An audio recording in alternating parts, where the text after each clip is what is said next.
Hai, berjumpa lagi kita pada hari ini. Assalamualaikum, salam sejahtera dan salam penuh kasih sayang dari cikgu buat semua anak murid cikgu yang berada di luar sana. Apa khabar kamu semua? Cikgu mengharapkan semua kamu berada dalam keadaan yang sihat. Kerana pada hari ini, jika kamu semua sehat, dapatlah kita belajar bersama-sama. Baiklah, pada hari ini, cikgu akan mengajar Bahasa Melayu tahun 4. Dan sebelum cikgu meneruskan dengan pengajaran cikgu pada hari ini, silalah semua anak murid cikgu yang berada di luar sana, ambillah buku teks Bahasa Melayu tahun 4 kamu dan bersedia bersama-sama cikgu untuk belajar pada hari ini. Melalui buku teks Bahasa Melayu tahun 4, silalah anak murid cikgu ni buka pada muka surat 191. Baiklah, apakah yang terdapat dalam muka surat 191? Hari ini, cikgu akan mengajar kamu semua tata bahasa dengan tajuk motivasi pagi.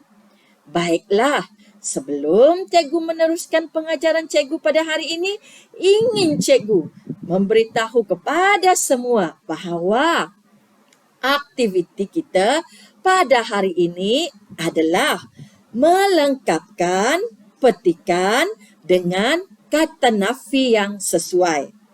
Ada tak kamu tengok paparan yang telah pun cikgu paparkan di hadapan kamu ini dengan tajuk motivasi pagi? Petikan inilah yang bakal kita jawab dan kita isi bersama-sama di ruangan tempat kosong dengan kata nafi. Baiklah, sebelum itu ingin cikgu menerangkan kepada semua apakah dia kata nafi. Kata nafi ialah perkataan yang digunakan untuk menafikan sesuatu pernyataan. Cikgu ulang sekali lagi. Kata nafi ialah perkataan yang digunakan untuk menafikan sesuatu pernyataan. Terdapat dua kata nafi, iaitu bukan dan tidak. Ada dua kata nafi. Apa dia? Bukan ataupun tidak. Kata nafi bukan digunakan untuk menafikan frasa nama dan frasa sendi nama. Contohnya, lelaki yang berbaju merah itu bukan ayah saya. Baju ini bukan untuk Suzy tetapi untuk adiknya. Itu adalah ayat contoh penggunaan kata nafi dengan menggunakan bukan. Manakala kata nafi tidak digunakan untuk menafikan frasa kerja dan frasa adjektif. Contoh ayat, melepak di pusat membeli belah tidak memberikan sebarang faedah. Kata kerjanya melepak kan? Jadi tidak tu kata cikgu tadi, kata nafi tidak digunakan untuk menafikan frasa kerja dan frasa adjektif. Itu frasa kerjanya melepak. Maka melepak di pusat membeli belah tidak memberikan sebarang faedah. Sungai di belakang rumah saya tidak dalam sangat. Itu adalah kata adjektif, yang mana adjektifnya sungai di belakang rumah saya tu. Jadi, itu adalah dua contoh menggunakan kata nafi tidak. Baiklah, setelah cikgu menerangkan apakah dia kata nafi, iaitu kata nafi bukan dan kata nafi tidak, maka aktiviti kita pada hari ini, kata cikgu tadi, adalah melengkapkan petikan dengan kata nafi yang sesuai. Baiklah, bersama-sama cikgu baca dan kita bersama-sama mencari jawapan dengan menggunakan kata nafi tidak ataupun bukan pada ruangan kosong dengan tajuk petikan motivasi pagi. Zara dan rakan-rakannya bersarapan di sebuah restoran. Pemilik restoran memasang radio. Mereka mendengar motivasi pagi. Ini adalah motivasi pagi daripada juru hebah di dalam radio tersebut. Salam sejahtera dan selamat pagi tuan-tuan dan puan-puan. Pada pagi ini, marilah kita bersama-sama mengambil semangat positif. Buangkan semua perkara negatif dalam diri kita. Kita perlu tetapkan bahawa kita ada ruangan kosong di sana. Apakah perlu kita buat kata nafi bukan ataupun tidak? Orang yang gagal. Pilihlah salah satu kata nafi sama ada bukan ataupun tidak. Cikgu baca lagi semula ayat ini. Kita perlu tetapkan bahawa kita ruangan kosong orang yang gagal. Apakah kata nafinya? Bukan ataupun tidak? Baiklah, cikgu baca dengan kedua-dua kata nafi itu yang mana paling bersesuaian.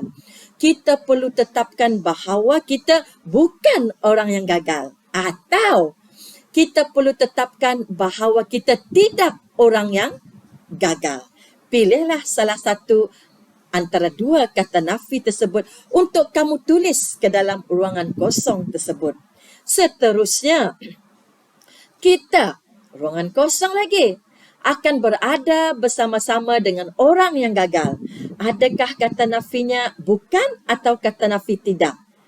Kita bukan akan berada bersama-sama dengan orang yang gagal ataupun kita tidak akan berada bersama-sama dengan orang yang gagal.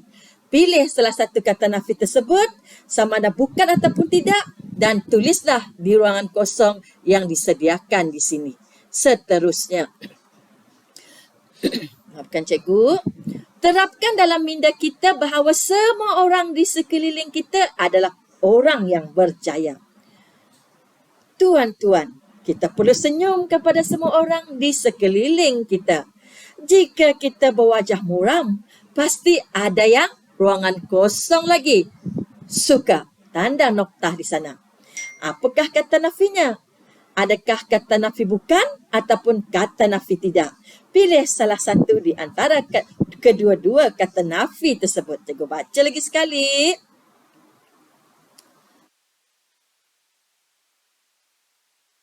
Tuan-tuan, kita perlu senyum kepada semua orang di sekeliling kita. Jika kita berwajah muram, pasti ada yang tidak suka. Ataupun jika kita berwajah muram, pasti ada yang bukan suka. Pilihlah kata nafi sama ada kata nafi tidak ataupun kata nafi bukan dan bubuh di ruangan yang kosong tersebut. Seterusnya, senyum sepanjang hari ruangan kosong bermakna kita terlalu gembira. Adakah jawapannya?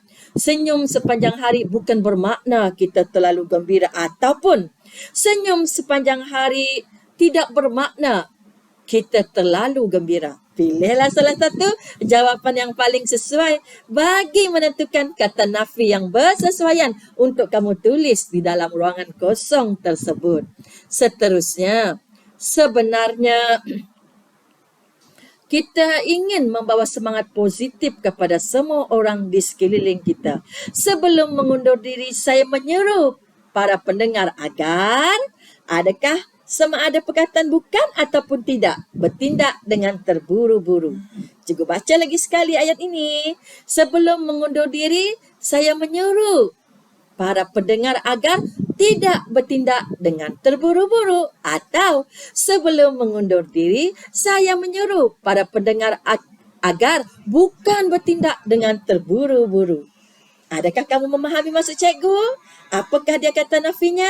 Pilihlah kata nafi bukan ataupun tidak untuk kamu simpan di dalam ruangan kosong ini. Dan ayat yang terakhir, itu ruangan kosong lah cara terbaik. Fikirkan kesan tindak tanduk kita. Bertimbang rasalah ketika membuat keputusan. Cikgu baca lagi sekali ayat ini. Itu bukanlah cara terbaik ataupun itu tidaklah cara terbaik. Fikirkan kesan tindak tanduk kita. Bertimbang rasalah ketika membuat keputusan. Baiklah, setelah cikgu membacakan ayat yang telah pun diberikan kepada kita tentang percakapan juruhebah semasa Zara dan rakan-rakannya menikmati sarapan pagi di restoran Delima. Baiklah, tanpa membuang masa, cikgu mengharapkan kamu dapatlah menulis latihan kita pada hari ini dengan mengisikan setiap ruangan kosong dengan kata nafi sama ada bukan ataupun tidak. Tulislah dengan tulisan yang kemas. Jangan lupa tanda noktah di hujung setiap ayat dan harapan cikgu. Belajarlah rajin-rajin kerana orang yang rajin pasti berjaya. Assalamualaikum. Jaga kesihatan semua.